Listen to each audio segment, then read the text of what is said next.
దేశం ఎటుపోతుందో బ్రతుకన్నది ఏమవుతుందో మీదిందో ఎప్పుడైనా యోచించారా? ప్రగతి మీరు సాధించారా? అవినీతికి అందమిచ్చే నిరుపేదకు బాధలు నచ్చే కష్టానికి ప్రతిఫలము కడగండము కన్నీళ్ళు లాడీల తూటాలు మన రక్తం పెంచారా? ప్రగతి మీరు సాధించారా? ఈ దేశం పెట్టుకోరిన గాని ఉద్యోగం ఎందుకు రాదు? గాని మందు చుక్క ఎందుకు లేదు? రోగాలు వచ్చిన గాని మందు చుక్క ఎందుకు లేదు? రైతులు పండించిన పంటకు ఫలితము స్వాతంత్రం ఇస్తామన్నది. సొంత ప్లాట్ ఉంటే కూడా మోసం చేసి ఇట్లాగే ఇస్తామన్నాడు. డబుల్ బెడ్రూమ్ ఇస్తాము, మనకు ఒక రంగుల ప్రపంచం చూపించాడు. టీవీలో అడ్వర్టైజ్మెంట్ వస్తే ఒక బూస్ట్, ఒక చిన్న పాపను తీసుకొచ్చి బూస్ట్ తాగితే ఆ క్రికెట్ ఆడేటోడి దగ్గర ఇంత పెద్ద బలవంతుని అయితే అని చూపించినట్టే మనందరికీ కూడా కేసీఆర్ ఏం చెప్పిండంటే, ఐటున్నోళ్ళు పడితే కాళ్ళు గోడకు తగులుతాయి, అత్తమామ వస్తే ఏడుంటారు, ఇదంతా కాదు మేము వస్తే రెండు. ఇప్పుడు మీరు ఏమనుకోవద్దు, మనం చెప్పాలి తప్పదు. ఇందులో బీసీలు ఎంతమంది ఉన్నారు ఒకసారి చేతి లేప. బీసీలు తెలంగాణలో 100 మంది ఉంటే తెలంగాణ ప్రజలు 100 మంది అనుకుందాం, అందులో 65 మంది ఉంటాం మనం బీసీలో. ఎస్సీలు తర్వాత గిరిజనులు లేరు, ఇలా ఎస్టీలు లేరు. గిరిజనులు 100 మంది ఉంటే 100 మందిలో 8 మంది ఉంటారు. మైనార్టీలు కూడా 100 మంది ఉంటే 100 మందిలో 8 మంది ఉంటారు.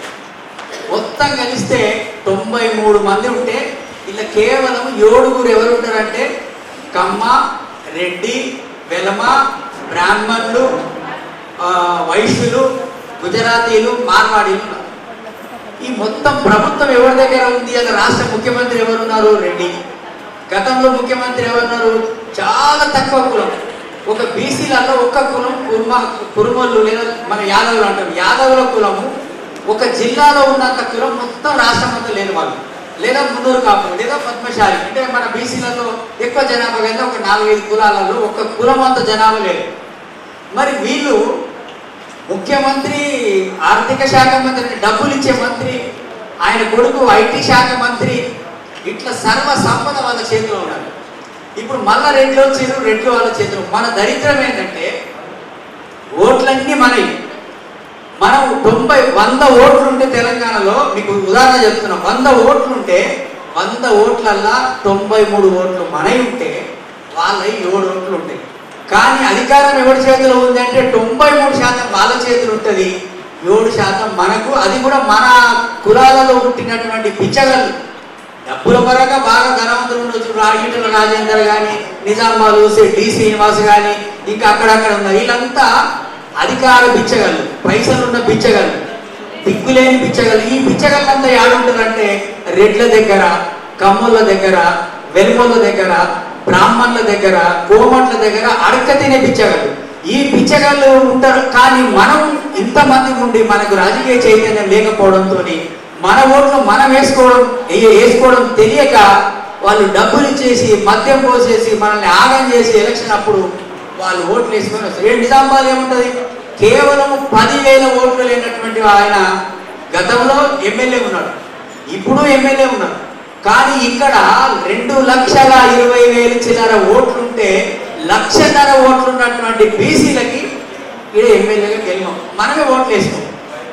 అంటే ఇలాంటి దుస్థితి ఉండి మనం ఏమనుకుంటున్నాం? 77 సంవత్సరాలు స్వాతంత్రం వచ్చింది దేశానికి, అంటే బ్రిటిష్ వాళ్ళు పరిపాలన చేసేది. ఈ రోజు కూడా మనము ఏమడుగుతున్నాం? మాకు ఇంటి స్థలం ఇవ్వండి. ఎవరిని అడుగుతున్నాం? అగ్రకులాల ప్రభుత్వాలు. మాకు ఇళ్ల స్థలం ఇవ్వండి, ఇందిరమ్మ ఇల్లు ఇవ్వండి, మా పోరగాళ్ళకి స్కూల్ ఫీజులు కట్టండి, లేకపోతే మాకు రేషన్ కార్డు ఇవ్వండి, మాకు బియ్యం ఇవ్వండి, ఉచిత బియ్యం ఇవ్వండి అనే దుస్థితిలో మనల్ని నెట్టేసింది. నేను ఎందుకు చెప్తున్నా ఇవన్నీ? ఇళ్ల స్థలానికి నేను చెప్పే రాజకీయాలకి సంబంధం లేదంటే 100% సంబంధం ఉంటుంది. ఎందుకుండదంటే మనము అధికారంలో ఉండి మన దగ్గర కార్పొరేటర్లు ఉన్నారు. ఏ పార్టీలో ఉంటారు? నిజంగా బీసీలు, ఎస్సీలు, ఎస్టీలు, మైనార్టీల ఆత్మగౌరవంతో వచ్చిన వాళ్ళు ఉంటే, మా కులపోళ్ళ కోసం మేము పనిచేస్తామనే వాళ్ళు ఉంటేనేమో మనకి ఇలా 60 మంది కార్పొరేటర్లు ఉంటే 60 మంది కార్పొరేటర్లు ఇలా నియోజకవర్గానికి 3500 ఇందిరమ్మ ఇండ్లు మంజూరైంది. మరి ఈ 3000 ఇందిరమ్మ ఇండ్లు మంజూరైతే ఇవాళ 2 దగ్గర కలెక్టర్ ఆఫీస్ వెనకాల ఇందిరమ్మ ఇండ్లు మన ఇది డబుల్ బెడ్రూమ్ కట్టిండ్రు. అట్లాగే మనం పోరాటం చేసి ఏదైతే దొడ్డి కొమరయ్య మొట్టమొదటిసారి ఈ రాష్ట్రంలో ఒక ప్రాణాలు అర్పించినటువంటి దొడ్డి కొమరయ్య యాదవ్ ఏదైతే చనిపోయిండో ఆయన పేరు పెట్టినాం అన్నమాట. నేను లత 2 నెలలు జైల్లో ఉన్నాం ఆ భూమి కోసం. ఇవాళ అది ఎవరి పాలైపోయింది? మళ్ళా వీళ్ళు రకరకాలు వచ్చేసి ఏషాలు వచ్చి మళ్ళా ఈ అగ్రకులాల ఏజెంట్లో ఉన్నటువంటి వాళ్ళ కంట్రోల్కి పోయింది. అయితే ఇవాళ మనమేమంటున్నామంటే మన 60 మందికి 60 మంది మనం గెలవచ్చు. అట్లాగే మన రాజశేఖర్ని కూడా వేదిక మీదకి రావాల్సిందిగా బిఎల్ఎఫ్ నాయకుడు రాజశేఖర్ని కూడా వేదిక మీదకి రావాల్సి పోతుంది. 1000 కోట్లు సంపాదించి చూడండి, ఇలా ఉన్న ఎంపీ కానీ ఇవాళ ఉన్నటువంటి ఎమ్మెల్యేలు కానీ వీళ్ళు ఎప్పుడు కూడా పేదల కోసం ఒక్క లాఠీ దెబ్బ తినలే, ఒక్క రోజు పోలీస్ స్టేషన్కి పోలే. కానీ వీళ్ళు ఎట్లా సంపాదించారు? 1000 కోట్లు ఎట్లా వచ్చినాయి వీళ్ళకి? వీళ్ళ కుటుంబాలు పనిచేయలే. ఇవాళ మేము కూడా అట్లాంటి పనులు చేసి ఇలా ఎన్ని కోట్లు సంపాదిస్తుంది. ఇవాళ మేము కూడా పోటీ పడి వాడు 2000 ఇస్తే మేము 3000 రూపాయలు ఇచ్చే పరిస్థితి ఉంటే మేము గెలుస్తుంటాం కదా. కానీ ఎక్కడి నుంచి సంపాదిస్తాం? అది మాకు ఒక సిద్ధాంతం ఉంది.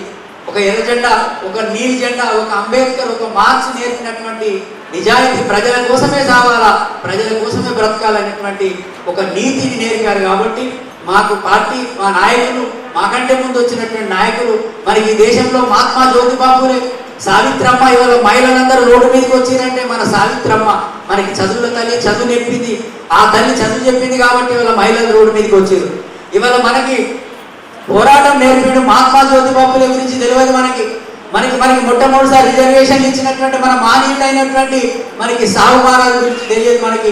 చాకలి ఐలమ్మ, ఇదే మీ మహిళలు చదువురాని చాకలి ఐలమ్మ దొరలకు వ్యతిరేకంగా కొట్లాడింది.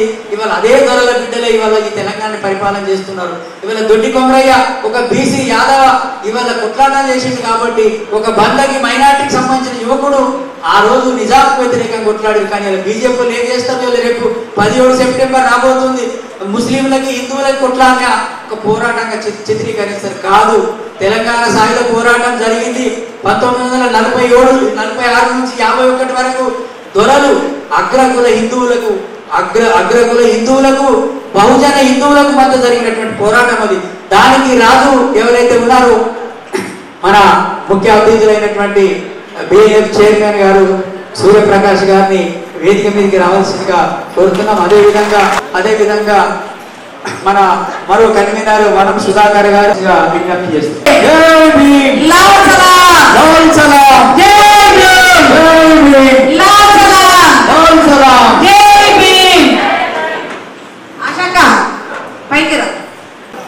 ముఖ్య అతిథి జస్టిస్ చంద్రకుమార్ గారు కూడా దారిలో ఉన్నారు, వారు కూడా వస్తారు మనం అందరం మాట్లాడేదానికంటే. అయితే మనం ఈరోజు పెట్టుకున్నటువంటి మీటింగ్ ఏదైతే ఉందో ఈ మీటింగ్ కూడా మనం ఏదో వేరే కాదు, మీరు ఏర్పాటు చేసుకున్న మీటింగ్ ఇది మీ మీటింగ్, ఇది మీరు విజయం సాధించాల్సినటువంటి మీటింగ్. కాబట్టి ఇళ్ల స్థలాలు పోరాడితే వస్తాయి.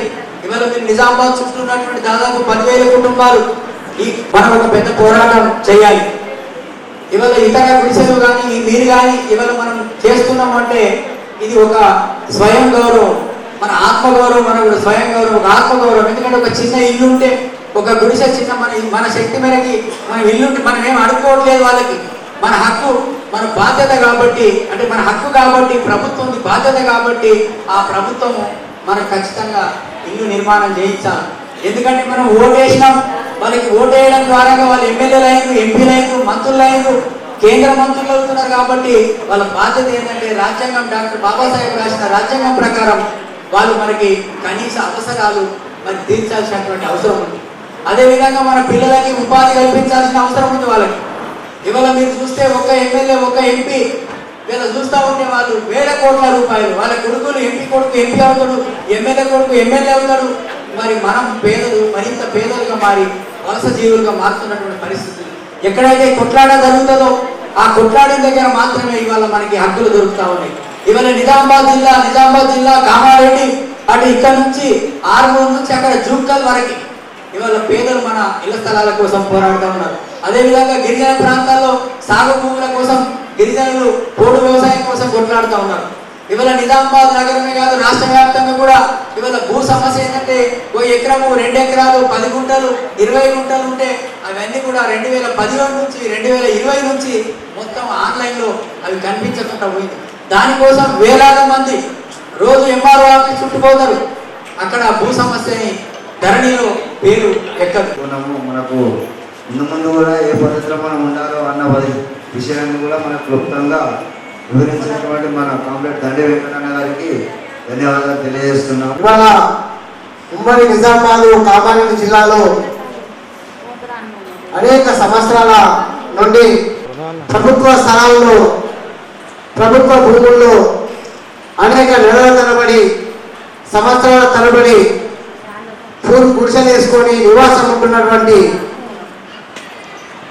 ఉంటున్నప్పటికీ మరి పేదలకు అండగా పడదామని చెప్పినటువంటి గడిచిన ప్రభుత్వం కానీ ఇప్పటి ప్రభుత్వం కానీ ఇవాళ జెండాలు మారుతున్నాయి, ప్రభుత్వాలు మారుతున్నాయి, కానీ మన సమస్య ఎక్కడేసే ఉన్నది అక్కడనే ఉన్నది.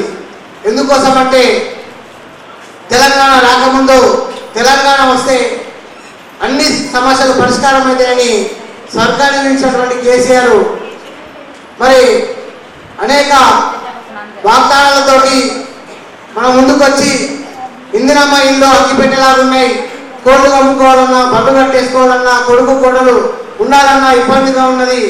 మా టీఆర్ఎస్ ప్రభుత్వం అధికారంలోకి వస్తే అందరికీ డబుల్ బెడ్రూమ్ కట్టిస్తామని వాగ్దానం చేసినటువంటి కేసీఆర్ ఇవాళ ప్రజలకు ఇచ్చినటువంటి వాగ్దానము అమలు చేయకముందే ప్రజల ఉసురు కలిగి ఇవాళ గద్దె దిగినటువంటి పరిస్థితి వాళ్ళ ఉన్నది. ఎందుకోసం అంటే గత 10-15 ఏళ్లుగా కామారెడ్డి నిజామాబాద్ జిల్లాలో మరి నిజామాబాద్లో మరి సుందరయ్య కాలనీ అయితేంది, బందకి నగర్ అయితేంది, దొడ్డి కొబ్బరయ్య కాలనీ అయితేంది, మరి అదేవిధంగా వరకు మరి తెలంగాణ రాష్ట్రంలో అన్ని జిల్లాలల్లో ఎవరైతే పేదలు గిరిజనులు మరి ఎవరైతే మరి అట్టడి వర్గాల పట్టాలు ఇవ్వాలా, పట్టాలు ఇవ్వడమే కాకుండా ప్రభుత్వము 10 లక్షల రూపాయలు డబ్బులు కేటాయించి ఇల్లు నిర్మించాలా, మరి సాగు చేసుకున్నటువంటి భూములకు పట్టాలు ఇవ్వాలనే డిమాండ్ మీద ఇవాళ ఈ రోజు నుంచి వచ్చే నెల 27వ తారీఖు వరకు తెలంగాణ రాష్ట్ర వ్యాప్తంగా సదస్సులు నిర్వహించి ప్రజలని పేదలని సమైక్యం చేసి చైతన్యవంతం చేసి రానున్న రోజుల్లో అవసరమైతే గ్రామాలకు ఎమ్మెల్యేలని ఎంపీలని రాణీయము మాకు ఇచ్చిన వాగ్దానము నిలబెట్టుకోకపోతే ఖబర్దార్ మరి రాణీయం అనే అవసరమైతే అసెంబ్లీని ముట్టడి చేసేనా ఇచ్చినటువంటి వాగ్దానాన్ని అమలు చేయడం కోసము ఇవాళ మనం పోరాటం చేయవలసినటువంటి ఆసనం ఎంతైనా ఉన్నది. ఆ ఉద్దేశంతోనే ఇవాళ నిజామాబాద్ కామారెడ్డి ఉమ్మడి నిజామాబాద్ జిల్లాలో ఈ సదస్సు ఏర్పాటు చేస్తున్నాం. ఎవరైతే ఇప్పటికైనా మనం ఏదో గొంతమ్మ కోరిక అడుగుతలేము, వాళ్ళ సీట్లు ఇవ్వమంటలేము, వాళ్ళకు వస్తున్నటువంటి ఒక ఎమ్మెల్యేకి వస్తున్న 2,75,000 జీతంలోకి వెళ్ళి మనం వాట అడుగుతలేము. అయ్యా మేము పేదలం ఉన్నాం, మేము వాళ్ళ కూలీ నాలి చేసుకున్నటువంటి పేదలం ఉన్నాము, మరి రెక్కలు తప్ప డొక్కాలన్నటువంటి స్థితిలో ఉన్నాం. 4 రెక్కలు తప్ప మనకు ఆస్తులు లేవు. ఈ 4 రెక్కల కాలిదిన చేదిన కుటుంబం అంతా కూడా ఆర్థికంగా ఇవాళ దిగజారిపోయేటువంటి అవసరం ఎంతైనా ఉన్నది. కాబట్టి ఇవాళ కనీసం మాకు పేద వాళ్ళకు మేము ఉన్నటువంటి గుడిసెలకు పట్టాలు ఇచ్చి మాకు మేము కోరుకున్నటువంటి ఇల్లు కట్టించి ఇవ్వాలనే డిమాండ్ తప్ప ఇంకోటి కాదు. నీ సీట్ అడుగుతలేము, ఎమ్మెల్యే సీటు కార్పొరేట్ సీట్ అడగట్లేదు. కాబట్టి ఇప్పటికైనా ఎందుకంటే మీరు ఇచ్చిన వాగ్దానాన్ని అమలు చేయాలా. నిజామాబాద్ జిల్లాలో ఇక్కడ ఉన్నటువంటి వాళ్ళందరూ కూడా బిల్డింగ్ చేసుకునే వాళ్ళు, కూరగాయలు అమ్ముకునే వాళ్ళు, ఆటో నడిపించుకునే వాళ్ళు, బిల్డింగ్ వర్కర్లు అనేక రకాలుగా కూలీనాలి పనిచేసుకునేటువంటి వాళ్ళే వాళ్ళ ఇక్కడ ఉన్నారు. మరి మనము గొంతమ్మ కొరక పోరాటం లేదు. కాబట్టి ఇప్పటికైనా ప్రభుత్వం ఇచ్చిన వాగ్దానాన్ని అమలు చేయాలా. దీనికి కామారెడ్డి నిజామాబాద్ జిల్లాలో ఎవరైతే పేదలు ఉన్నారో ఆ పేదలకు PLF అండగా ఉంటుంది. రేపు భవిష్యత్తులో మన భూములు మనకు వచ్చేదాకా, మన పట్టాలు మనకు వచ్చేదాకా, మన ఇల్లు నిర్మాణం అయ్యేదాకా, సాగు భూములకు పట్టాలు వచ్చేంత వరకు కూడా PLP పార్టీ అండగా ఉంటుందని తెలియజేస్తూ ఈ అవకాశం ఇచ్చినటువంటి అధ్యక్ష వర్గానికి మీ అందరికీ కూడా తెలియజేస్తూ మరి మాట్లాడడం అనేది జరిగింది. భవిష్యత్తులో ఈ ఇళ్ల స్థలాల మీద కూడా ఒక గట్టిగా మనం పోరాటం చేస్తేనే ఖచ్చితంగా మనం సాధించగలుగుతాం అనేది తను చెప్పడం అనేది జరిగింది. తనకు మన సిద్ధిరాములు గారికి ఈ వేదిక మీద నుంచి ధన్యవాదాలు తెలుపుతా ఉన్నాము. అట్లాగే లింగన్న గారు అంబేద్కర్ సంఘం నాయకులు మాట్లాడవలసిందిగా కోరుతా ఉన్నాం.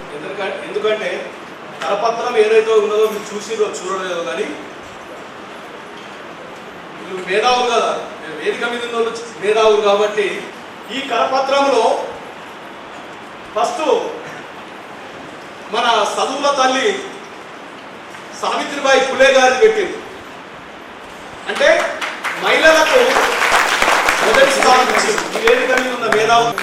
మూడో స్థానము ఈరోజు మీరు రుబాబుగా కూర్చోండి, రుబాబుగా సెల్ ఫోన్ చేసుకుంటా.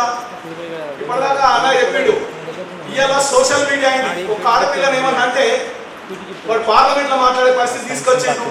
ఇదంతా రుబాబు ఇచ్చిన రోజు తెలిసేనా? జై భీమ్ డాక్టర్ బాబాసాహెబ్ అంబేద్కర్. అర్థమవుతుందా?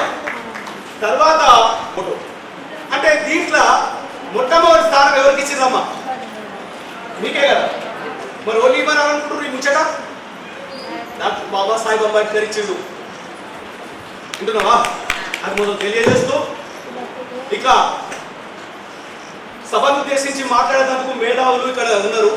కానీ నేను నల్ల సూర్యప్రకాష్ అన్న గురించి చెప్పాలి. ఈరోజు రమేష్ యాదవ్ ఇంత ఒక యాదవ్ కులానికి చెందిన వాడిని, నేను ఒక బీసీని. నన్ను ఆ రోజు అంటే దాదాపు ఒక 15 సంవత్సరాల కింద నేను అన్నను కలిసినప్పుడు అక్కడ కూడా తన మొదటి నుంచి కూడా నక్సలైట్ ఉద్యమం నుంచి, కామ్రేడ్ నక్సలైట్ ఉద్యమాల నుంచి వచ్చినటువంటి మహోన్నతమైన నాయకుడు మన నల్ల సూర్యప్రకాష్ అన్న. నల్గొండ జిల్లా అంటే అది పోరాటాల జిల్లా, పోరాటాలకే ఉద్యమమైన కన్నతల్లి లాంటి జిల్లాలో పుట్టినటువంటి అన్న నల్ల సూర్యప్రకాష్ అన్న నేను మొట్టమొదటి కలిసిన రోజు, ఆ రోజు నేను కొత్తగా కలిసిన ఆ రోజు నాతో మాట్లాడింది ఏంటంటే దండి వెంకటన్నకు తేలాలా, ఇడున్న మా లింగన్నకు తేలాలా, ఇడున్నటువంటి అందరికి తేలాలా. వస్తుంది కదమ్మా, నా నోరు గట్టిగా ఉంటుంది, రాకుండా నడుస్తుంది. అయితే సూర్యప్రకాష్ అన్న ఆ రోజు బహుజన్ సమాజ్ పార్టీకి రాష్ట్ర అధ్యక్షుడిగా ఉన్నారు. బహెన్ మాయావతి గారికి ప్రీతి పాత్రుడు, నమ్మకమైనటువంటి వ్యక్తుల్లో మొదటి వ్యక్తిగా ఈ ఉమ్మడి రాష్ట్రంలో ఉన్నాడు. అప్పటికి ఇంకా మనం తెలంగాణ రాలేదు. నేను మొట్టమొదటిసారి నేను మాట్లాడిన తర్వాత మరి ఏమనుకున్నాడో కానీ నాతోటి చాలా అంటే మనసు విప్పి మాట్లాడిండు. ఏం మాట్లాడిండానంటే, అన్న రాజ్యము ఏ జాతి అయితే రాజ్యాధికారంలో వాటా అంటే రాజ్యాధికారంలో వాటా అంటే ఎమ్మెల్యేకిన కాలేము అని అంటే, ఏ జాతి అయితే ఏ కులమైతే ఎమ్మెల్యేగా కాలేదో ఆ జాతి అంతరించిపోతుంది, భూస్థాపితమవుతుంది, 100 తాడు చెట్లకు లోతుకుపోతుంది అని చెప్పిండు. ఎవరు చెప్పిండ్రు? ఎవరు చెప్పిండ్రమ్మా? డాక్టర్ బాబాసాహెబ్ అంబేద్కర్ చెప్పిండు. మనం ఇంకొక ప్రశ్న ఒకసారి ఒక్క నిమిషం పక్కకు పెడితే ఈ మాట పక్కకు పెట్టి కంటిన్యూషన్ చేద్దాం.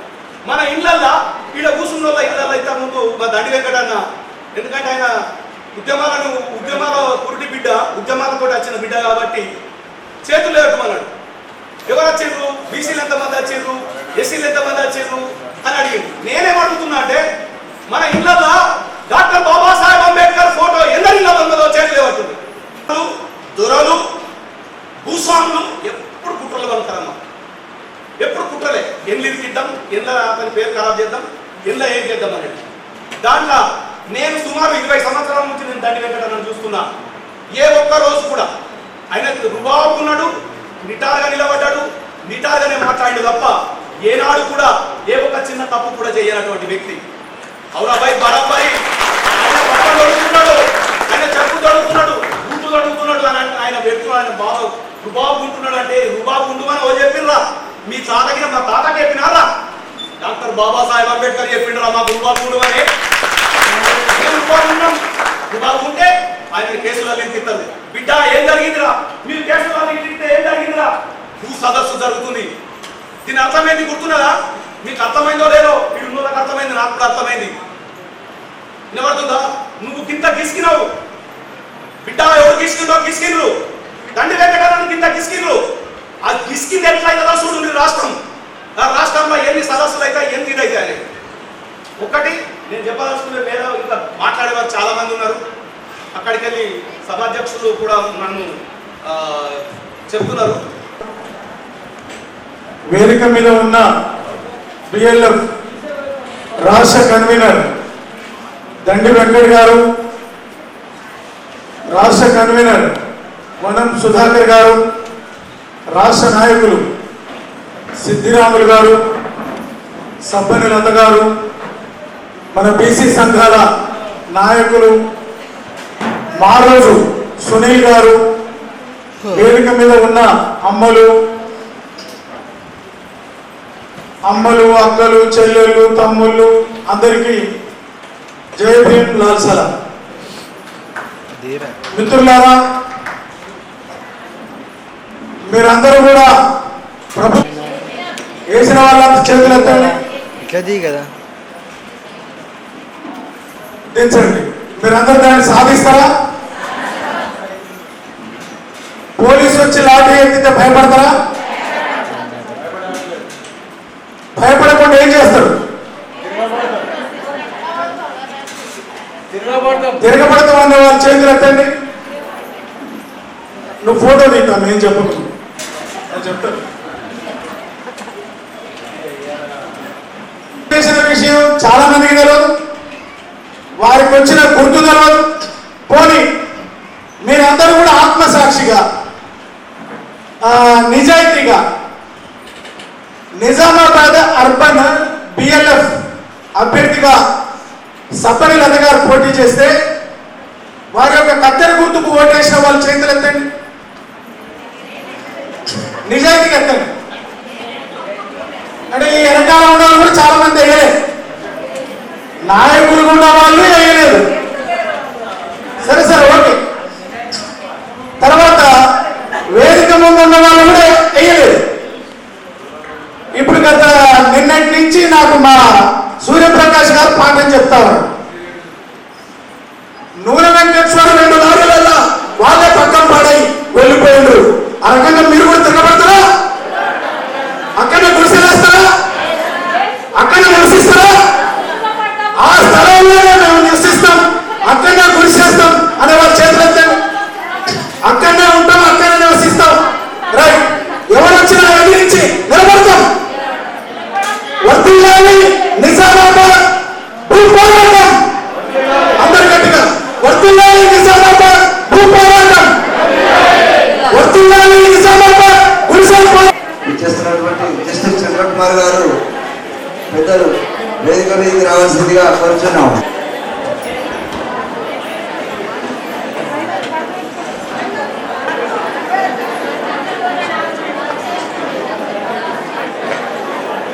కోరుతా ఉన్నాం.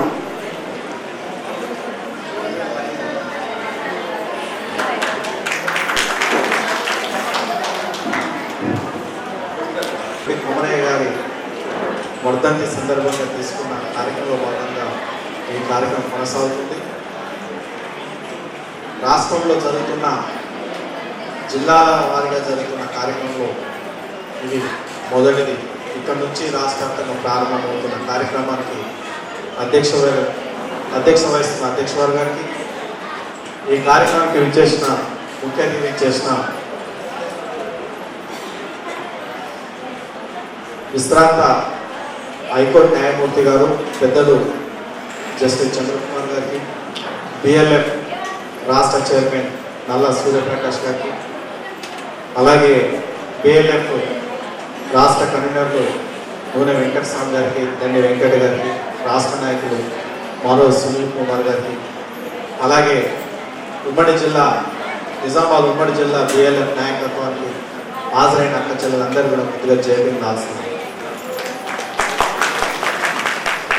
మనకు భూమి అనగానే గుర్తుకొచ్చేది సమయం. కానీ దున్నుకోవడానికి 1 ఎకరా భూమి లేకున్నా, నివసించడానికి 60 గజాల స్థలం లేకున్నా మనకు చాలా బాధ ఇస్తుంది. ఎందుకంటే మనం ఒక ఊరు నుంచి ఒక ఊరికి నడుస్తూ ఉంటాం. ఒక ఊరు నుంచి ఇంకో ఊరికి ప్రయాణం చేస్తూ ఉంటాం. ఇంత భూమి ఉంది, ఇంత భూమి వ్యవసాయ భూమి ఉంది, ఇంత భూమి ఖాళీ ఉంది, ఇంత భూమి గుట్టలు రాళ్ళు రప్పలు చెరువులు గుట్టలు ఉన్నాయి, నాకెందుకు భూమి లేదని చాలా బాధపడుతుంటాం. ఆ సమస్య ఈ భారతదేశంలో స్వాతంత్రం వచ్చిన నాటి నుంచి ఇప్పటి వరకు చాలా అతిపెద్ద సమస్యగా మారింది కాబట్టి మనని పాలిస్తున్న పాలక వర్గాలు ఏం చేస్తున్నారంటే ప్రజల్ని ఒకవైపు ఆలోచన చేయకుండా మరోవైపు ఆలోచన చేసినట్టుగా వాళ్ళ విధానాలు మన ముందు పెట్టారు. ఆ విధానంలో భాగంగానే ఉచితాలు, మీకు బస్సు ఉచితంగా ఇస్తాం, బస్సులో ప్రయాణం ఉచితంగా ఇస్తాం, నీకు మరొకటి ఉచితంగా ఇస్తాం, నీకు 59 సంవత్సరాలు కాకుండా 58 ఏళ్ళకే పింఛన్ ఇస్తాం, నీకు రకరకాల ఉచితాలు ఇస్తామని ఈ స్వాతంత్రం వచ్చినప్పటి నుంచి ఇప్పటి వరకు అనేక పార్టీలు ప్రజల్ని ఈ దేశంలో మభ్యపెట్టుకుంటూ వస్తున్నాయి. కాబట్టి మన ఆలోచనలను తిరుగుబాటు చేయకుండా చేస్తున్నాయి, మన హక్కులు అడగకుండా చేస్తున్నాయి. మనం అడిగామా ఎన్నికల ముందు మాకు బస్సు ఉచితంగా ఇస్తేనే మేము ఓటేస్తామని ప్రజలు అడిగారా? మాకు శక్తి, మా ఒంట్లో శక్తి ఉన్నప్పుడే మేము కూర్చొని తినడానికి మాకు పింఛనిమని ప్రజలు అడిగారా? ప్రజలు అడగదు. ఇంకెప్పుడు మనం అనుభవించాలి? ఇందాక వెంకటస్వామి చెప్పాడు, మన తాతలు తండ్రులు ఇప్పుడు మనము రేపు మన పిల్లలం, వాళ్ళు ఇచ్చేటోళ్ళు మనం తీసుకునేటోళ్ళం అవ్వాలా? వాళ్ళు దాన ధర్మాలు చేసేవాళ్ళు మనం ఉచితాలు తీసుకొని ఆనందపడే వాళ్ళం కావాలా? అట్లా కాదు. ఈ దేశంలో 193% ఉన్న ఎస్సీ, ఎస్టీ, బీసీ, మైనార్టీ వర్గాలు, బహుజన ప్రజలు చైతన్యం కావాల్సిన అవసరం ఇంకా ఉందని తెలియజేయడం అనేది జరుగుతుంది. కార్పొరేట్ సంస్థలు పెట్టుబడిదారుల చేతిలో ఉన్న భూములను లాక్కొని రావాల్సిన అవసరం. తక్కువ జిల్లాలు ఉన్నాయి, నిజామాబాద్ చుట్టూ ఇంకా భూములు ఉన్నాయి. కానీ ఈ మధ్యలో టీఆర్ఎస్ వచ్చిన తర్వాత చాలా భూములు కబ్జాకు గురైపోయాయి. అయితే ఈ 10,000 కుటుంబాలకు ఇప్పుడు ఇలా ఉన్న వాళ్ళందరూ రీసెంట్లీ ఒక 2 ఎకరాలలో వేశారు. వీళ్ళందరూ కూడా పట్టణానికి అతి దగ్గరగా కలెక్టర్ ఆఫీస్ని ఆనుకొని ఉంది, అక్కడ చాలా విలువైన భూమి. ఇంకా కొన్ని కుటుంబాలు దాన్ని ఆనుకొని వేరే వేశారు. అయితే ఇక్కడికి వచ్చిన వాళ్ళు ఇతరగా ఇప్పుడు ప్రస్తుతానికి ప్రజెంట్ పోరాటంలో ఉన్న వాళ్ళు వచ్చారు. ఆ విషయాలన్నీ కూడా నేను సిపిఎం నగర కార్యదర్శిగా ఉన్నప్పుడు వేశాము. నేను సభ్యులత దాదాపు ఒక 2 నెలలు జైల్లో ఉన్నాం. అట్లాగే మా సిద్ధరామయ్య గారు కూడా ఇక్కడ పక్క నగరాన్ని ఆనుకొని సుందరయ్య కాలనీ అని వేసాము. అందరం అరెస్టులు అయ్యాం, కేసులు అయ్యాం. అయితే అవన్నీ అట్లాగే ఉన్నాయి. కేసీఆర్ ప్రభుత్వం ఉన్నప్పుడు ఏంటంటే చాలా దుర్మార్గంగా ఆ ప్రజా ఉద్యమాల ద్వారా వచ్చిన కాలనీలకి వామపక్షాలని రానియకుండా, ఇతర వాళ్ళని రానియకుండా ఒక రాబందుల్లాగా మీరు వేరే పార్టీ ఉద్యమాలకు ఇళ్ల స్థలం అడిగితే మీకు ఇక్కడ సంక్షేమం రాదు అని చెప్పి బెదిరించి ఈ రోజు కూడా అయితే రోడ్లు వేశారు వాళ్ళ అవసరాల కోసం, కరెంటు వచ్చింది, కానీ వాళ్ళందరికీ పట్టాలు ఇవ్వలేదు. ఇప్పుడు మనం అడుగుతున్న పోరాటం ఏంటంటే వాళ్ళందరికీ పట్టాలు ఇవ్వాలా, పట్టాలు ఇచ్చి వాళ్ళకి 10 లక్షల రూపాయలు ఇందిరమ్మ గృహాల నిర్మాణం జరగాలి. ఇప్పుడు వీళ్ళందరికీ కూడా ఈ ప్లేసుల్ని ఇందిరమ్మ ఇళ్ళ నిర్మాణం జరగాలనేది మన యొక్క ప్రధానమైన పోరాటం. ఇక జనరల్గా భూమి సమస్య జిల్లాలో ఉన్న ఎవరికి ఉందంటే ఎకరము, 6 ఎకరము, 10 గుంటలు, 20 గుంటలు ఉన్న వాళ్ళకి ధరణి సమస్య ఉంది. 2 ఎకరాలు, 5 ఎకరాలు, 10 ఎకరాల కాస్త మధ్యతరగతి రైతులు డబ్బులు ఇచ్చో ఏదో లంచాలు ఇచ్చో అధికారులు మేనేజ్ చేసుకొని వాళ్ళ ఆన్లైన్ సమస్యను పరిష్కారం చేసుకున్నారు. అది కూడా తీసుకున్నాం. అయితే నగరంలో సమయం ఇది నిజామాబాద్ నుంచి ప్రారంభించాం, ఇక అది మిగతా మాట్లాడతారు. అయితే నిజామాబాద్లో ఉన్నటువంటి ప్రధానమైన సమస్య అయితే ఇందులో మేజర్గా ఉంటేనే వాడి ఇంట్లో పని మనుషులు దొరుకుతారు, వాడి షాపులలో పనులు దొరుకుతాడు, వాడి పొలాలలో వాడికి సంబంధించిన వ్యవసాయ క్షేత్రాల్లో వ్యవసాయ క్షేత్రాల్లో పని మనుషులు దొరుకుతారు. కాబట్టి అందుకే మనల్ని పేదలు గమనిస్తారు. కాబట్టి ఈ అన్ని విషయాల్ని మా సార్ మాట్లాడే విషయాలు కూడా కోపం వస్తుంది. కాబట్టి ఓకే, ధన్యవాదాలు. పేరు పేరున అభినందనలు తెలియజేస్తూ, మిత్రులారా, వాస్తవానికి భారత భారత రాజ్యాంగం ప్రకారం అంటే మన జడ్జి గారు చెప్తారు, భారత రాజ్యాంగం ప్రకారం సర్పంచ్ దగ్గర నుంచి, సర్పంచ్ అయితే గ్రామంలో ధర్మకర్త, మండలాధ్యక్షుడు అయితే మండలానికి, ఎమ్మెల్యే అయితే నియోజకవర్గానికి, ఎంపీ అయితే మరి మొత్తం లోక్సభ నియోజకవర్గానికి, మంత్రులు, ఎంపీలు, ఎమ్మెల్యేలు వీళ్ళందరూ ఏంటంటే ప్రజలకు ధర్మకర్తలుగా ఉండాల్సిన అవసరం ఉంది.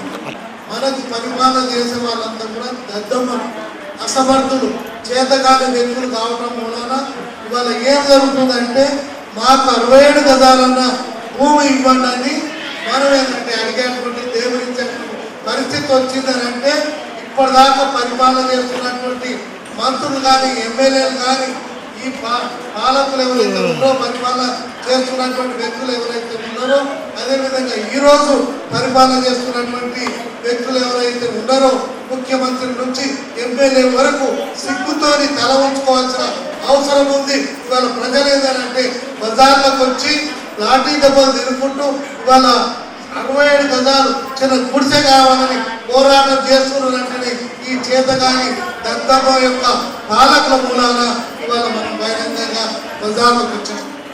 ఈ బజార్లకు వచ్చినటువంటి ప్రజల యొక్క సమస్యల్ని పరిష్కరించాల్సినటువంటి బాధ్యత ఈ పాలకులది. ఈ పాలకులు ఎన్నికయ్యేటప్పుడు ఎప్పుడైతే ఎన్నికలు ఉంటాయో ఆ ఎన్నికలలో ఎవరైతే నిలబడ్డారో, నిజంగా ప్రజలకు సేవ చేసినటువంటి ప్రజలు, వాళ్ళ మీ నిజామాబాద్ నియోజకవర్గానికి సబ్బారీలంతా పోటీ చేసినప్పుడు ప్రజలు ఆలోచించేది ఏంటంటే, జనరల్గా ఆలోచన రేకెత్తించేది ఏంటంటే ఆమె గెలుస్తుందా, ఆమె గెలవదు. మరి గెలిస్తే ఏదంటే సూర్యనారాయణ, అంతకుముందు గుప్తాను ఎవరు ఉన్నారు కదా, వాళ్ళు గెలుస్తారు. గెలిచిన తర్వాత ఏం చేస్తారు? గెలిచిన తర్వాత కూడా మళ్ళీ వాళ్ళు ఏంటంటే ఏ హైదరాబాద్కు, నిజామాబాద్ టౌన్కు, వాళ్ళ పనులకు పరిమితం అయితే మళ్ళీ పోరాటం ఎవరు చేయాల్సి వస్తుంది? సబ్బారి లత చేయాల్సి వస్తుంది, అంటే వెంకట చేయాల్సి వస్తుంది, సిద్ధరామయ్య చేయాల్సి వస్తుంది. మరి ఈ పోరాటం చేయాల్సినటువంటి అవసరం ఏమొస్తుంది? వీళ్ళ యొక్క చేతగాని తరంలోనే ఇవాళ పోరాటం చేయాల్సిన పరిస్థితి వస్తుంది. ఈ నిజానికి సిగ్గుపడాల్సినటువంటి విషయం ఇవాళ ఏదంటే ఈ పాలకులు మభ్యపెట్టి మీకు బస్సులో ఫ్రీ అనో లేకపోతే ఇది ఇస్తామనో రకరకాల వాగ్దానాలు చేసి మభ్యపెట్టేది అంటే ఎన్నికలలో గెలుచుకున్నటువంటి పరిస్థితి. ఈ రకంగా ఎన్నికల్లో గెలిచిన తర్వాత ఏంటంటే వాళ్ళు సామాన్యంగా ఏంటంటే ప్రజల యొక్క సమస్యల్ని పట్టించుకునేటువంటి పరిస్థితులు లేవు. పట్టించుకోకపోవడానికి కారణం ఏంటంటే వాళ్ళ యొక్క వర్గ స్వభావం. వాళ్ళు ఏంటంటే ఆ విధంగానే ఆలోచిస్తారు. గతంలో కేసీఆర్ ముఖ్యమంత్రి ఉన్నాడు. ఈ కేసీఆర్ ముఖ్యమంత్రి ఉన్నప్పుడు ఈ ఉత్తర తెలంగాణ ఏవైతే జిల్లాలు ఉన్నాయో, నిజామాబాద్ కావచ్చు, కరీంనగర్ కావచ్చు, ఆదిలాబాద్ కావచ్చు, వరంగల్ కావచ్చు, ఖమ్మం, ఈ మొత్తం ఉత్తర తెలంగాణ జిల్లాల్లో దొరల యొక్క భూములు ఏవైతే ఉన్నాయో, ఈ దొరల భూములలో నక్సలైట్లు కానీ, కమ్యూనిస్టులు కానీ ఎర్ర జెండాలు నాటి వాళ్ళు కబ్జాలు ఉంటే ఆయన తీసుకొచ్చినటువంటి చట్టం ఏంది? ఆయనకు సంబంధించిన వర్గానికి సంబంధించిన దొరల కోసము కబ్జా కాలం ఉద్దేశం. కబ్జాలా ఉండాలని తెలిస్తే ఈ జడ్జి లాంటి వ్యక్తులు హైకోర్టులో వచ్చేదంటే వీళ్ళు 30 ఏళ్ళ నుంచి కబ్జాలో ఉన్నారు కాబట్టి ఆ భూమి వీళ్ళకే చెప్తుందని వీళ్ళు ఎక్కడ తీర్పిస్తారు అని చెప్పి మొత్తం కబ్జా కాలమే ఎత్తేసి, కబ్జా కాలం ఎత్తేయడం కూడా ఇవాళ ప్రజలు ఏంటంటే ఈ కోర్టుకు పోవాలంటే కూడా దానికి సంబంధించిన సాక్ష్యం లేక విలువలాడుతున్నటువంటి పరిస్థితి ఉంది. దీనికి కారణం ఏంటి? కేసీఆర్ సంబంధించిన వర్గ స్వభావం. కేసీఆర్ సంబంధించిన వర్గం ఏదైతే ఉందో దొరలు, ఆ దొరలే ఇవాళ ఏంటంటే వాళ్ళ భూములు వాళ్ళు స్వాధీనం చేసుకోవడానికి, ఆ భూములు వాళ్ళకి రావడానికి ఇవాళ ఈ కబ్జా కాలమే కాదు. ఇవాళ ఆయన ఏంటంటే రైతు బంధు అనే పథకం ఏదైతే తీసుకొచ్చిందో అది పట్టా వాళ్ళకే, పట్టా ఉన్న వాళ్ళకి కాదు, కౌలు చేసే వాళ్ళకి కాదు, పట్టా కాలంలో ఉన్న వాళ్ళకే ఇష్టపడతారు. మళ్ళీ చివరికి ఏమైపోయింది? 1000 ఎకరాల భూమి వాళ్ళ చేతిలోకి వచ్చినటువంటి పరిస్థితి. అనివార్యంగా ఏంటంటే పరోక్షంగా ఆ డబ్బంతా కూడా మళ్ళీ దొరలకే, భూస్వాములకే చెందుకున్నటువంటి పరిస్థితి. ఈ పరిస్థితి గత కారణం ఏంది? ఒకటి వర్గ స్వభావం, ఒకటి కుల స్వభావం. ఈ వర్గ స్వభావం, కుల స్వభావం వాళ్ళ అధికారంలోకి వచ్చి వాళ్ళకు సంబంధించిన ప్రజల ప్రయోజనాలు. ఈ పరిస్థితికి కారణం ఏంటంటే మనం మనమందరం కూడా కారణమే. మనమందరం ఎట్లా కారణము? ఆ రోజు ఏదనంటే మరి ఈ గణేష్ గుప్తా అయితే డబ్బులు ఇస్తున్నాడు, సత్యం సూర్యనారాయణ ఎన్ని డబ్బులు ఇస్తున్నాడు, ఆమె పక్కన కావాలి ఇక్కడ రమణారెడ్డి ఎన్ని డబ్బులు ఇస్తున్నాడు, మిగతా వాళ్ళు ఎంత డబ్బులు ఇస్తున్నారు, ఇదే ఆలోచిస్తున్నాం. కాబట్టి కానీ ఇది ఎప్పటి నుంచి ఆలోచిస్తున్నాం? స్వతంత్రం వచ్చినప్పటి నుంచి, ఎన్నికలు ప్రారంభమైనప్పటి నుంచి కూడా ఈ రకంగానే ఆలోచిస్తున్నాం. ఈ రకమైన ఆలోచన కూడా ఇవాళ దద్దమ్మలు చేతగాని వ్యక్తులు పరిపాలనకు వచ్చి వాళ్ళు ప్రజల యొక్క సమస్యలను పరిష్కారం చేస్తారు. ప్రజల యొక్క సమస్యలను పరిష్కారం చేయకపోవడం కూడా ఇవాళ ఏంటంటే ఈ రకమైన పోరాటాలు రావడం అనేది జరుగుతుంది. ఎంత చింతించాల్సిన విషయం ఏంటంటే తినడానికి కూడా రూపాయి కిలో బియ్యం అంటున్నారు. నేను ఈ పాలకులకు చాలా చెప్తున్నాను, అరే ఎదవలారా, అరే దద్దమలారా, నేను ఈ సందర్భం ఏం చెప్తున్నంటే ప్రజలు ఏ స్థాయికి రావాలంటే 100 రూపాయలు పెట్టి కూడా 1 కిలో బియ్యం కొనేంత శక్తి సంపాదించుకోవాలి. ఆ శక్తిని పాలకులు ఇవ్వాల్సినటువంటి అవసరం ఉంది. అట్లా కాకుండా ఏంటంటే నిత్యమేసినట్టుగా రూపాయి కిలో బియ్యం ఇచ్చి మీరు ఏదైనా సువర్ణగా ఉండమని చెప్పేటువంటి పరిస్థితి పని కల్పించండి. ప్రజలకు పని సంపాదన చేయడానికి వాళ్ళకి అవకాశం కల్పించాలి. అట్లా అవకాశం ఇవ్వకుండా ఎంతసేపు ఏదంటే వాళ్ళకి సోమరులు తయారు చేస్తున్నటువంటి పరిస్థితి కనబడుతుంది. దేశమంతా ఇదే విధంగా ఉంది. ఇవాళ ఇంకా ఈ రకమైనటువంటి పరిపాలన రాకుండా ఇంకా ఏం జరుగుతుంది? ఎవరైనా ఏంటంటే దండి వెంకట్ లాంటి వ్యక్తులు దేశమంతా ముందు ప్రశ్నించినటువంటి వ్యక్తుల ముందు నొక్కడానికి ప్రయత్నం చేస్తున్నటువంటి పరిస్థితి కనబడతా ఉంది. ముందు నొక్కి అప్పుడు ప్రజలకు నాయకత్వం వహించే నాయకులు లేకుండా ఉండాలనే పరిస్థితి ఢిల్లీ నుంచి హైదరాబాద్ దాకా మళ్ళీ మామూలు గ్రామం నుంచి దేశం మొత్తం అంతా కూడా ఏంటంటే అక్కడక్కడ ఉన్నటువంటి నాయకులందరినీ తొక్కేయడానికి అంచివేయడానికి ప్రయత్నం చేస్తున్నటువంటి పరిస్థితి కనబడతా ఉంది. ఇక్కడ నిజామాబాద్లో మరి ఇవాళ ఏమంటే నేను చూడటం జరిగింది, పంచనామా చూడటం జరిగింది. పంచనామాలో ఉన్న పేర్లు ఏవైతే ఉన్నాయో ఆ పేర్లను పక్కన పెట్టి ఎఫ్ఐఆర్లో ఆ పేర్లు లేవు, ఏమైపోయినాయి. మరి ఆయన ఏంటంటే ఒకవేళ వేచ కుంభకు పోతే, వ్యభిచారం చేయడానికి పోతే భార్యను కొడుకును ఎమ్మడి పెట్టుకొని పోతారా? నిజానికి ఏంటంటే మరి అక్కడ వచ్చినటువంటి ఇప్పుడు ఇక్కడ ఎవరైనా ఇంటెలిజెన్స్ వాళ్ళు ఉంటే మీరు రాసుకోండి, పోలీసులు సిగ్గుపడాలి. భార్య సమక్షంలో కొడుకు సమక్షంలో వేసే దగ్గర వ్యభిచారం చేసేటువంటి అవకాశం ఉంటుందా? ఆలోచన చేయండి. పోలీసులు ఈ జిల్లాకు సిపిగా ఉన్నటువంటి వ్యక్తి ఆలోచన చేయాల్సినటువంటి అవసరం ఉంది. ఇదే మాట మేము డీజీపీకి చెప్పడం జరిగింది. హైకోర్టు ఏంటంటే సానుకూలంగా స్పందించి ఆయనకు బెయిల్ ఇవ్వడం జరిగింది. మరి ఇటువంటి పరిస్థితి ఏంటి రావాల్సిన అవసరం ఎంతమందికి ఉంటుంది? హైకోర్టు పోయే అంత శక్తి సామర్థ్యం ఎవరికి ఉంటాయి? దండ వెంకట శక్తిమంతుడు కాబట్టి హైకోర్టు పోగలిగిండు. ఆయనకు మద్దతుగా మేమందరం ఉన్నాం కాబట్టి జరుగుతుంది. ఇవాళ ఏమి ఆలోచన లేకుండా ఆలోచన రహితంగా ఎవడో ఏదనంటే పాలకులు చెప్పినటువంటి మాటలను విని తప్పుడు కేసులలో ఇరికించి ఆయన శీలాన్ని శంకించేటువంటి పరిస్థితి, ఇతరులు శంకించేటువంటి పరిస్థితిని ఎందుకు ఆ రకంగా ప్రయత్నం చేస్తున్నారు పోలీసులు కానీ ఇతర అధికారులు కానీ మీరు ఎంత శీలాన్ని శంకించేటువంటి పరిస్థితి చేసినా ఇక్కడ ఉన్నటువంటి వ్యక్తులు ఎవరైతే నిజామాబాద్ ఉన్నవాళ్ళు ఇంతకుముందే వ్యక్తుడు రమేష్ యాదవ్ చెప్పడం ఆయన దండి వెంకటేందంటే మాకు అనేక సంవత్సరాల నుంచి తెలుసు. కానీ ఆయన ఇటువంటి కార్యక్రమాలు కానీ ఇటువంటి పరిస్థితి కానీ ఆయన మీద ఆయన ఇటువంటి ఆరోపణలే రానటువంటి పరిస్థితి ఉందని చెప్పిన తర్వాత మరి ఇంకేం చేస్తారు?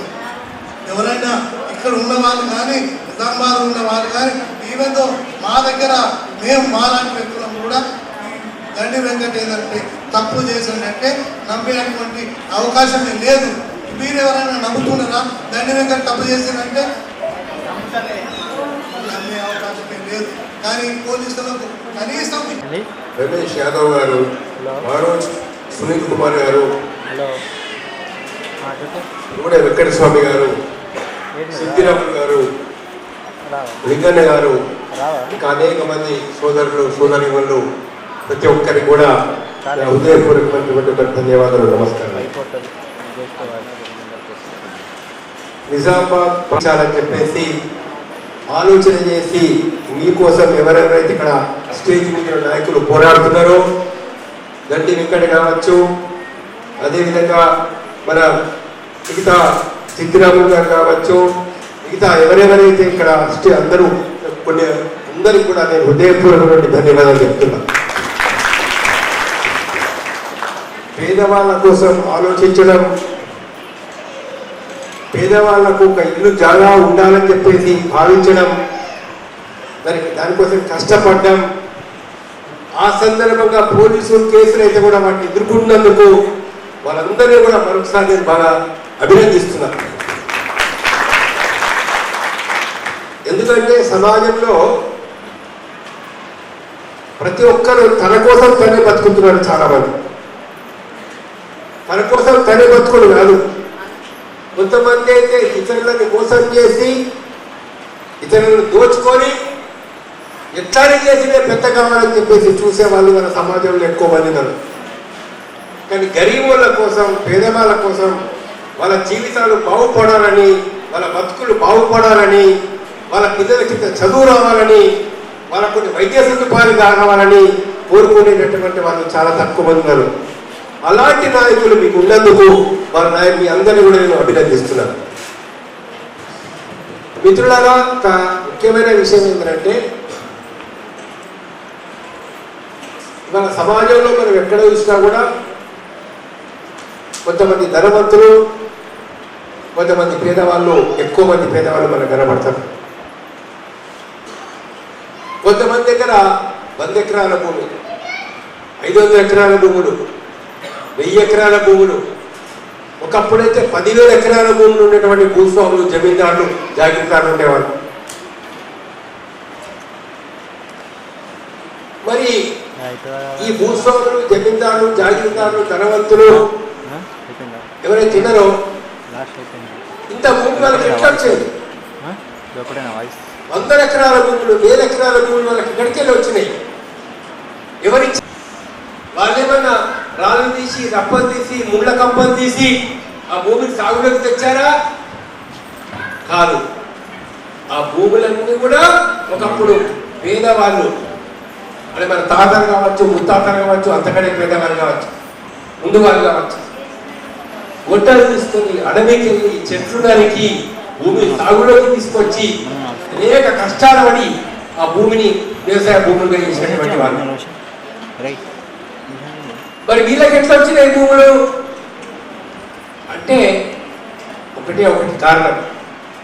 అప్పుడు ఉండేటటువంటి రాజులు, మహారాజులు, చక్రవర్తులు యుద్ధాల్లో ఒక ప్రాంతాన్ని గెలుచుకున్న తర్వాత ఆ ప్రాంతంలో తమ అధికారం నిలుపుకోవడం కోసం తమ బంధువులకు, చుట్టాలకు, దగ్గర వాళ్ళకు, ఇగో ఈ దొరకు ఈ 4 గ్రామాలు, 4 ఊళ్ళు, ఆ ఫలానా జమీందారుకు 10 గ్రామాలు, ఆ భూములని వాళ్ళకి అని తీసుకొస్తే వాళ్ళు ఇక్కడికి వచ్చేసి గడిలు కట్టుకొని మొత్తం మనందరి మీద అధికారం చెలాయించేసి, అరే నేను చెప్తే దున్నారనేది లేదు,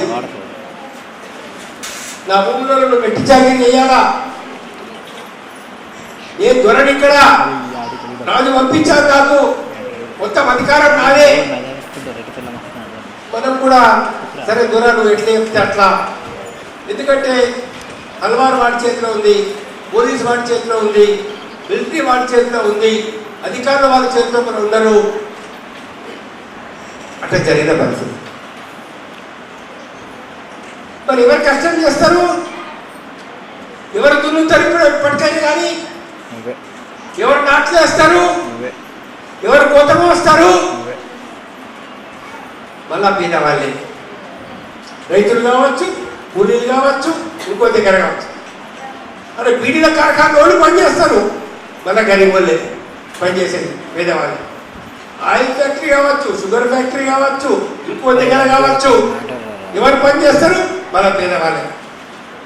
రోడ్లు వాళ్ళు వేస్తారు, మన సేట్లు, సంఘాలు, కాంట్రాక్టర్లు వేస్తారా? మళ్ళీ మన పేదవాళ్ళు వేస్తారు. ఒక బిల్డింగ్ కట్టినా ఇవాళ బిల్డింగ్ కట్టారు, ఇక్కడ ఎవరు కట్టారు బిల్డింగ్? మన పేదవాళ్ళే కడతారు. ఎక్కడ లేదు. సమస్త సంపదలు సృష్టించేటటువంటిది పేదవాళ్ళు. సమస్త సంపదలు, అన్ని పంటల్ని ఇవాళ పండించేటటువంటి పేదవాళ్ళు. పేదవాడి శ్రమ లేకుండా, పేదవాడి కష్టం లేకుండా ఏది జరగదు. అన్ని జరుగుతున్నాయంటే పేదవాడి కష్టం వల్ల జరుగుతుంది. మన బస్సు నడిచినా, రైలు నడిచినా, కరెంట్ వచ్చినా, సమాజంలో ఏ మార్పు వచ్చినా కూడా అన్నిటిని కూడా ఉత్పత్తి చేసేది ఉత్పత్తి కులాలు.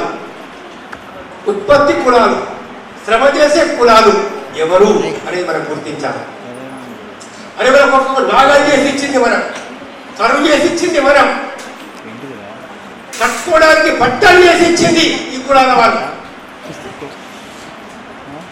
అడవికి వేటాడి చేసినటువంటి ఈ కులాలకు చెందినటువంటి వాళ్ళు.